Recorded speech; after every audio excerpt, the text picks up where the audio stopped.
Welcome back. Now, about a week after the two main contenders in the presidential election launched their manifestos, we examine the promises made and how realistic they are in realizing the Kenyan dream. We'll be talking to the National Super Alliance Principal, Musalia Mudavadi, tomorrow. But that is tomorrow, as I said. But tonight, we begin with the Jubilee Party, and we host Deputy President William Ruto. What are your thoughts on the Jubilee Manifesto? Talk to us. The hashtag is GamePlan2017 on Twitter, and you can text us on 22422. Your Excellency, the Deputy President, thank you so much for making time for us tonight. Thank you very much, Hussein, for having me. Karibu. It's always a pleasure. Thank you. First, we'll take a look very briefly. I mean, we cannot highlight everything, but just the highlights of the Jubilee Manifesto. Graphically, if you can have that now up, some of the things that they are promising. That is in the 2017 Manifesto launched last week. Right. On jobs, they were talking about creating 1.3 million jobs annually, creating industrial hubs in each county. Of course, this is also to spur jobs, apprenticeship for TVETs, establish a Jira platform for job placement. On education, free primary and secondary education, expand HELB to include TVET students and establish centers of excellence. On health, they talk about free primary health care for all, 3-year-long postnatal cover, medical cover for over 70-year-olds in the country. That will be free. Okay, and housing, build 500,000 low-cost houses in 5 years. Establish the National Social Housing Development Fund, improve slum conditions for 4 million dwellers. On water, another ambitious project here, complete 57 large dams, enhance water harvesting, and expand piped water access by 5.4 million, that is to households, 5.4 million. Security, extend security cameras to other towns, build 20,000 police houses annually, and equip the forensic lab. Food security, stabilize prices of foodstuff, reduce post-harvest losses, expand irrigation. Infrastructure, expand the SGR to Malaba, expand the Nairobi-Mombasa highway to a 6-lane highway, and complete the LAPSET project. And energy, connect every house to power by 2020. That is in 3 years' time. Invest in wind and geothermal power. And on governance and corruption and accountability, reduce wastage of public resources and promote women in leadership. But of course, there's still more if you go in detail in the manifesto. Precisely. Thank you so much again for making time for us. First, let's begin with one of the key issues in the manifesto. We've just talked about is the last one. That is governance, accountability, and corruption. It's a major problem in this country, corruption. We all agree with that. I begin with it because it is currently dominating the campaign trails, what we've been seeing the opposition saying, what we've been seeing the government saying. This is what you have been saying lately. If we can listen to that.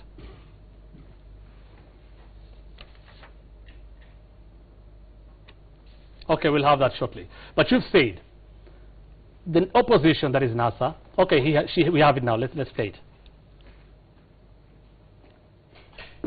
The NASA, or is it called whatever it is called, the NASA group, they have no moral authority to talk about corruption cartels, because their entire campaign, including the choppers they are using, is funded by corrupt cartels who siphoned billions of money from Anglo leasing to every other scandal that took place in our country.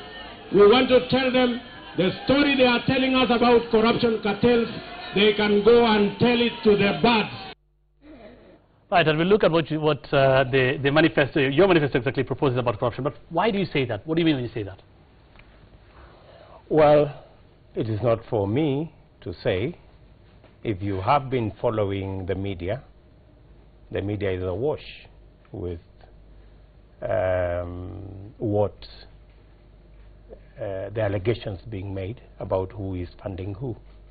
So I think the rightful people you should be asking is our competitors. They need to explain to the country. The media has pointedly said that they are in cohorts with people who have all manner of records. Right. We'll be hosting Mudavadi tomorrow. I hope you. He'll be outside, and we hope you respond to that. But still, you have said it. You have been on the campaign trail, and you have said it. Meaning, Your Excellency, if you know people are corrupt and are supporting NASA, and NASA is benefiting from corruption, why not take action? Maybe that's not your mandate. Why not give information to investigative agencies to actualize this, so that people don't say or people don't think this is just politicking? As I said, Hussein, the issue of NASA being funded by corrupt cartels did not come from us. But you've said it. It came from the media. It came from investigative journalism. That's the reality. And our position as Jubilee has been consistent. We have made sure that every agency charged with governance, making sure that the public is not robbed, that public resources are used prudently, from the courts, through the EACC, through the TPP, and every other institution, has been properly resourced in terms of personnel, in terms of hardware, in terms of software. We have made sure that there is financial capability for these institutions to discharge their responsibility. And let me say this. That is why, Hussein, we have in the last 4.5 years moved this country very far. That is why today we are constructing 7,000 kilometers of road. It has never happened before. That is why we've connected 4 million households. It's never happened to electricity. That is why we have an SGR that is functioning. It is because we said no to corruption. Okay. It is because we said there wouldn't be public officers serving in our government who will be involved in corruption, and they serve. Yeah. Okay, and we'll come to that. We'll come to that. But so you're saying what you're basing your remarks on was media reports, not what you know. And let me tell you, Hussein, this is in the public domain. You know, I mean, we're just cutting around issues. You know, the reality is that our friends, our competitors should be answering why it is that there is all these allegations that their campaigns are being funded by people with dirty hands. Let's hear how they responded to you, and this is what Kalonzo Musyoka said on the campaign trail. Jana Ruto anasema ati NASA sisi tunapatiwa pesa na makatel na waweka pale jina la Jimmy Wanjigi. Mwenye kupatia Ruto pesa zote ni Jimmy Wanjigi. Mahali walikosania na muuliza Jimmy Wanjigi aambie Kenyans the truth about William Ruto. How do you respond to that? Well, I think Kalonzo should be answering the allegations that they are getting money, proceeds of corrupt deals, instead of dropping names. The name Jimmy Wanjigi did not come from me. It came from Kalonzo Musyoka. Right. So he must be knowing more than I do about Jimmy Wanjigi and about the corruption cartel. Okay, but maybe he should get an opportunity to explain himself. And we hope he does. But he says, from what he's saying, Jimmy Wanjigi has been funding you. Do you know Jimmy Wanjigi? Have you interacted with Jimmy Wanjigi? I know Jimmy Wanjigi very well. Very many Kenyans know Jimmy Wanjigi. But he has never funded me in any way, for whatever reason, in whatever manner. Okay. Kalonzo Musyoka, when saying this, and he also said this in his book, Against All Odds. Yeah. Kalonzo Musyoka said, and I quote, "I clearly remember the night I felt betrayed by Uhuru and Ruto. This was the night our alliance died, that is in 2013 or 2012 thereabout. We had agreed with Ruto that I would be on the presidential ticket with Uhuru as my running mate, or vice versa. Ruto was to be the majority leader. I don't know how true that is. That's a lot of nonsense. Okay. Then he says, then on that night, Uhuru and Ruto arrived at my home in the company of Jimmy Wanjigi, a Nairobi businessman and political strategist." He goes on to explain who Jimmy Wanjigi is. Is the son of former cabinet minister Maina Wanjigi. So how do you know Jimmy Wanjigi? From what he's saying is you introduced that meeting. Introduced Jimmy Wanjigi to him. We didn't introduce Jimmy Wanjigi to him. It is Jimmy Wanjigi who introduced us to Kalonzo. He is the one who organized the meeting. That's how it was. So Jimmy Wanjigi organized the meeting. Right. And the opposition is also saying from this, and they've been saying on the campaign trail, why does it look funny now that Jimmy Wanjigi is working with NASA, yet you had no problem when he was working with you and Uhuru Kenyatta in 2013? We have not said that Jimmy Wanjigi is the Anglo-Leasing connection. They are the ones who have said it. So you should be able to ask them. As for the other details of this meeting, Kalonzo Musyoka should know better. You know, there was never discussion about him being on a presidential ticket. People should be honest, right? In fact, that night, the reason why we didn't engage Kalonzo Musyoka thereafter is because he told us a very weird thing, a very callous, if I may say, thing. He told us, gentlemen, why don't you allow me to become president? In any case, you will be in jail for 10 years, after which, when you come back, I will be through with being president, and you can take over from there. How does that sound, now that Kalonzo Musyoka decided to bring this issue? I wasn't going to say it, but now that he's brought it, that is how we left Kalonzo Musyoka house in a hurry, because we realized we are not dealing with a friend. Okay, from what you're saying then, you have no problem with Jimmy Wanjigi and his dealings with you in the past, or the Jubilee coalition, then URP and TNA becoming a coalition, Jubilee coalition. You have never had a problem with him? We have never had a problem with anybody. We have never had, the introduction of Jimmy Wanjigi into the whole of these circles is a Kalonzo Musyoka issue. You should be able to ask Kalonzo Musyoka those issues, my friend. Okay, and we'll find time to get him Absolutely. And ask him those issues. But like, as you say, you've never had an issue with him, and you still don't have an issue with him. They also question the opposition, and Raila Odinga talked about this when he said, when they say some people are corrupt, why have they not taken action? That is hypocrisy of the highest order, because you are labeling all the NASA principal as having corrupt history. Why haven't you ever taken action on them? You see, we live in a constitutional dispensation where the president or the deputy president is not the one to take people to court or to jail or to prosecute people. There are institutions, and I have said here, and I will repeat, that it is our responsibility to make sure that those institutions work independently of government. Our participation in those institutions is to make sure that every institution, from the DPP to the EACC to the courts, have sufficient resources to discharge their mandate. That is a question maybe you may want to direct to either to the DPP or to the Chief Justice or to the EAC. But you have been saying it on the campaign trail that they have no moral ground to speak against corruption. Absolutely. Because you're saying... Because all manner of allegations are all over the place. Against them. Against them. All manner of allegations are also in place against you, Deputy That's President. fine. That's fine. So that's why I'm saying they shouldn't be giving us lectures. Because they've made it look like they are very clean people, which in my very respectful opinion, they are not. Because of the allegation against them? Because of all manner of things that you know, and all manner of allegations that have been made. Okay, so would you say the same about you? The same allegations being made about you will mean you also not a clean person? Because they've been numerous. You see, on this particular one, nobody has prosecuted, nobody has taken evidence. On everything that has been said about William Ruto, the due process has been followed. Well, and I'm standing here.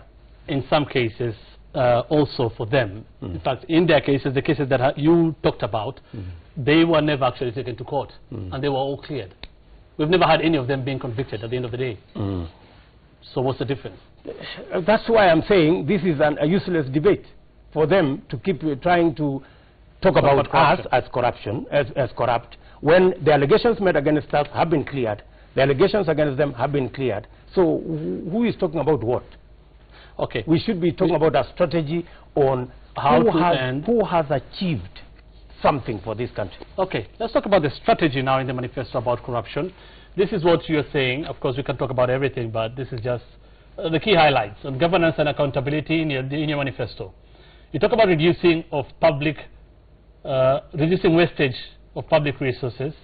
You talk about prosecuting corruption cases in 6 months, protecting whistleblowers, jail time for economic crimes, and there's still more. But shouldn't we have expected a policy on what is to happen if public officials are named or linked to graft or integrity issues negatively? Because at the heart of corruption, Your Excellency, are people. Why haven't we seen that? A position taken by Jubilee on this in your manifesto. In what? or indeed? Both. We have taken positions indeed. This is the only government. This is the only government that has dismissed 6 cabinet secretaries on mere allegations, innocent people, right? None of them having been charged for anything, but in the interest of the fight against corruption, we took action, right? So if you are talking about taking action, as for people who have been named this way or that way, we have demonstrated, not in word. Okay. We have demonstrated indeed. But later on, it was not followed through. By who? By the courts, by the institutions that are responsible. I mean, if you have dismissed somebody for this allegation and that allegation, it is up to the institutions responsible to follow through. But some of them have been cleared, right? Yet they have lost their jobs. Okay, but we have seen. But that's a sacrifice you make when you want to fight corruption. Okay, we have seen, Your Excellency, still again after these cabinet secretaries and other government officials were told to step aside, we have seen some still remain in government, yet there are active investigations against them, including what happened in the health ministry. So it wasn't something that was... Let me tell you, Hussein, when we took the action we took earlier, and subsequently, most of the allegations that were made against the people did not have any did not hold any water. We became careful that we could destroy people's careers for allegations that eventually have no merit. And that is why we've said we should allow the process to move to a stage where there is something substantive that can give us the latitude to then take action, either step aside or dismiss. But going into the future, we have to balance between the fight against corruption and the right to innocence, you know, that somebody is innocent until proven guilty. And that is why I'm asking, why hasn't that been provided in the manifesto so that there is clarity? Because we are already doing it. For example, Your Excellency, if a public official, appointed public official, even elected, if one is linked to corruption or integrity issues negatively, he or she should step aside immediately or stay until we wait for conviction, or even say, for those who do, or for those who give false claims against others, there'll be also tough penalties against them. Why didn't we have that in the manifesto so that we have clarity? You see, Hussein, there are things we are already implementing in what we are doing. There are already regulations in government that are ongoing. There is no need to provide for those kind of regulations already that in a manifesto. And in any case, going into the future, our position as Jubilee is that we must do everything possible to make sure that we don't end up with loose ends that facilitate corruption. We front load the mechanism to prevent any corrupt dealings taking place in government. And that's what we've done. For example, let me give you an example of the road sector. The biggest problem with the road sector was corruption. There was something called Bill number 1, which was almost 20% of the cost of the road. And that is where the biggest chunk of corruption was perpetuated. What did we do? We reduced Bill number 1 to 50% of what it was. We also put a safeguard that for a contractor, before they are paid, they must do 10% of the job. And not just 10%, they must do complete, including, if it was a tarmac road, including putting tarmac on the first 10% of the road before they are paid next. That has wiped out a huge portion of the corrupt dealings that used to happen in the road sector. And progressively, we are putting in place mechanisms that will prevent corruption rather than wait until there is all manner of mess. Okay. And we try to go after people. So with this finally lack of clarity on what exactly is to happen, do you, for example, regret when this cabinet secretary was told to step aside and ultimately they were found somewhat cleared as having done nothing? I mean, if you cause an innocent person to suffer consequences that otherwise they are not guilty of, naturally you have to have some regret, unless you are not a human being, right? Okay. It is something that we have to keep balancing until we get the right balance. At what point do you ask somebody to step aside? At what point do you sack somebody? That is what we expected the manifesto That is, to say, that is where but it didn't we're say. still finding the middle ground. Okay. But that is exactly what we But so expected. far, that is what we expected the manifesto to say. for us, what is working is the mechanism to prevent, as much as possible, work on mechanisms to prevent corruption rather than mechanisms to work on what has already happened. Okay, let's take a look at other issues in the manifesto very quickly. Some have actually questioned, I'm sure you've heard, whether Jubilee actually needed another manifesto. What I would ask is why, after enumerating the things you have achieved in the first term, you did not enumerate the things you did not achieve and the reason as to why you didn't achieve them. Very briefly, let's take a look at some of the fulfilled promises or achievements that you labeled in the manifesto recently. Achievements of the 2013 manifesto. Noted down in this manifesto currently 2017. SGR first phase was done according to the manifesto. Of course, you saw that. 1,950 kilometers of roads constructed. The manifesto says also 7,000 more are being constructed. 3.6 1,900 is what is complete. Complete, yes, constructed. This 7,000 is the overall that is continuing. Okay. 3.65 million households connected to electricity. You also say 3.6 million connected to piped water. 800,000 jobs annually. Most of that, of course, we know is from the informal sector. 360 cases now being before courts, that is on corruption. Increased police capacity and numbers, and increased NHIF subscribers. But this, Your Excellency, Deputy President, is some of the unfulfilled promises. You are very, I mean, you put all this in your manifesto, the things you have achieved. But this is what was not put in the manifesto in terms of the things you didn't achieve. You promised in 2013 a 7 to 10% economic growth. We never realized that. We got 6%. Okay, but we never realized 7 If to you 10%. target 7% and you get 6%, you're 80% there. You promised also to reduce public debt. It actually soared by around 2.3 trillion. You promised 5,000 megawatts of electricity. What we have is about just under 700 megawatts, according to your manifesto. You said you'll upgrade 5 regional stadia. We never saw that. You talked about increasing the road network by 13,000 kilometers. We are not yet there. Laptops for school-age children. We didn't see that. It was changed midway to tablets. And you also said you will get 1 million acres under the Galana Kulalu project. That also hasn't happened, Your Excellency Deputy President. We'll go into these issues as we go on, but just one general question around all these things that you failed to do. Why wasn't it necessary for Jubilee, because you put all the achievements you made in the manifesto, why didn't you tell Kenyans, we also haven't achieved A, B, C, D, and this is why? Hussein, among the things that you have said we enumerated as having achieved, which that is more, of course. Which we did not mention. There are many more. There are many more, yeah. Matters to do with security. Today, Kenya is far much more secure than it was. We have 3,000 new police vehicles around. We have already 2 mega police, Nairobi, Mombasa, already under camera surveillance. We have an additional 30,000 men on the beat as security personnel. In fact, we have superseded the international set standard of 380 citizens to a police officer. We've done tremendous things to do with energy distribution.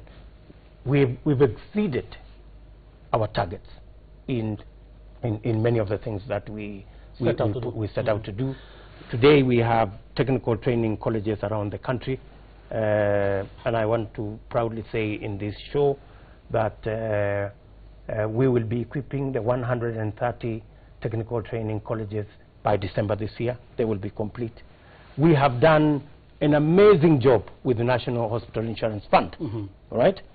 Now, coming to the items that you have raised, we said that we were going to add 10,000 kilometers, right? And if you read our manifesto, it was 10,000 in 10 years in our 2 terms. I didn't remember. I didn't read that. You better go and check. I didn't read that because it said very clearly. It didn't say. It did not say. It did not specify. You better go and check. But hold on, in any case, it did not specify which in how many years. It said 10,000 kilometers of roads. In any case, we are at 7,000. And let me tell you, being constructed, not realized. Let me tell you. According to you. Let me tell you. What we have done with the roads, my friend, is phenomenal. In 70 years we constructed 12,000 kilometers of tarmac. In 4 years, we are constructing 7,000. It is unimaginable. In every part of this country. In fact, I spoke to one contractor and he told me he cannot believe, a local contractor, he said he cannot believe. And how did we achieve this? You know, let me just give me a minute. Okay. Because we did a couple of things, apart from what I told you, to change the configuration of how construction takes place. We also configured that there is no need to build a road with a 20-tonner on going to your village. So we started another program of low-seal tarmac roads, which are carrying 3 tons, 5 tons, 2 tons, and we are doing an amazing job. So when we talk about the roads, my friend, we have exceeded what we promised. Let me go to Stadia. Stadia is a function that we share with county governments. Sometimes negotiations between us and county governments take time. Let me give you an example. Mombasa, we have everything in place, but we cannot access the stadium because we have a problem with the county government. Okay. In Kisumu, but as we are talking, the stadia in Wote, my friend, you don't tell me that you haven't seen. I'm willing, at my cost, to fly you to Wote, to fly you to Chuka, right, to fly you to Moyale, to fly you to Kamarin, to fly you to Eldoret, so that you can see that in fact in the next couple of months all these stadia will be ready. Fair enough, but Your Excellency, yes, you promised 5 stadia. The person or the people getting into a contract with Kenyans, as you normally say it when you're doing the manifesto, is Jubilee. The leadership is the presidency, you and President Uhuru Kenyatta. Kenyans should not really care much as to why or whether there are problems with counties and all that. You should have explained, because this is what you promised. Yes. This is on the basis of this you were voted. Absolutely. I would like to think. Absolutely. But you did not deliver. Absolutely. Again, there's a tweet, and I hope we can respond. We can replay it again. That tweet you saw. Which one is from somebody from West Pokot saying, I mean, he doesn't understand where this issue about a stadium in West Pokot is coming from, because he hasn't seen it. That's what he's saying. Let me tell you. I said, if you play back what I said in Safari Park, in Kasarani, I said Kamarin Stadium, but I inadvertently said in West Pokot. Kamarin Stadium is not in West Pokot. Kamarin Stadium is in Elgeyo Marakwet. Okay. Yeah, I was very specific about which stadia I was talking about. But in any case, the stadia, for your information, in West Pokot is under construction. You know, something is going on there. But let me say this: as much as you're saying, and we are not trying to run away from responsibility. What we are saying, we experienced challenges initially, but my friend, we are there. You know, if you go today, you will see work going on, and this stadia will be ready. Let me go to laptops. For your information, we have 980 gadgets available today in our schools. We've done 85% of that job. In fact, in the course of this month of July, we will reach the 1 million tablet to our kids. And why did we change from laptop to tablet? You know, the matter here is cost. We were given a comparative analysis that you can achieve the same thing with a tablet. You can store content. The kids can access what you could get in a computer, but at a reduced cost. As a responsible government, and valuing public resources, we took the option to still deliver to our children our promise, but at a cost that would not be too heavy on the people of Kenya. All right. So that's really, and I don't think it's unreasonable to do that. I think anybody would buy that. So the along the list, the 1 million acres. Let me go there. That's what I want to come to. But if you will let me answer this question, because we are going into food security now. Yep. You said, and I quote you, this is during your inauguration, the presidency, in 2013. You said, and I quote you, masafara wanataka kujua bei ya unga itashuka lini, from shilingi 100 to 60 shillings. What happened? Can you today admit that you failed Masafara? I did not, because the plan to roll out the entire food security agenda, right? Number one, what did we do as Jubilee? The first thing we did when we came into government, knowing that the Constitution devolved the function of agriculture and food production, without waiting, a process that was supposed to take 3 years, we completed it in 1 year, because we knew the urgency and the importance of food production. Today, every county has the responsibility to produce food, and we have made sure that they have the resources to do it. We went over and above our responsibility to devolve funds and to make sure that functions are properly devolved. Our fertilizer subsidy program, we've doubled it. When I took over as Minister for Agriculture in 2008, the cost of a bag of fertilizer was 6,000. We've reduced it progressively. Jubilee has brought it down to 1,800. In our manifesto, we intend to bring it to 1,200 from next year. We went aggressively for irrigation, because that is where the only possible place where you can this problem, where you can expand land and food production. And we ran into problems with our project in Galana, because number one, we needed to deal with matters to do with aflatoxin. We needed to get the right variety of the seeds to be used there. Our first seeds produced 10 bags per acre, which is way below what we're looking for. So we've worked on that process. Today we have seeds that produce 40 bags per acre, like it is in Kitale. How many acres? Let me just finish. Now we have the correct variety, number one. Number two, we have developed a seed that today is resistant to aflatoxin. In fact, it is among the best today in the world, working with people from Israel. Right? So what has happened, Hussein? What has happened? Then our analysis of the water availability in Galana showed that with the water we have, we needed to build a dam, which, for your information, we've not only started the process, but we have sourced for the funding so that we can build a dam in Galana that would actually enable us to deploy that 1 million acres.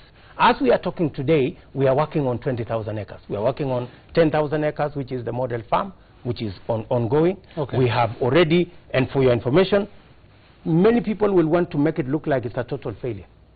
I have heard even some people say we have spent 15 billion. And that is why I'm which is a lie. That is why I'm asking you. Which is a lie. That is why I'm asking you. So how many acres? How many acres are? We now have under production 5,000 acres every month. And for your information, what is going to happen in Galana? And I'm talking about Galana alone, but we are talking about 360,000 acres outside Galana. Right. In other irrigation. Let's talk about Galana, because this is very specific, Your Excellency. You said 1 million acres in 5 years. You're talking about the problems you encountered later. Yeah. There was a study done, and a lot of money was paid for this study, so that to establish whether this can happen. The study was done. The project began. I mean, in simple terms. We carried out we carried out the study ourselves, Hussein. But you did not fulfill what was in your manifesto. We carried out the study ourselves. Yes, we did not fulfill what is there in our manifesto, but we certainly moved area under production, under irrigation, by 100,000 acres. That is what we have now. That's what we did. From where we were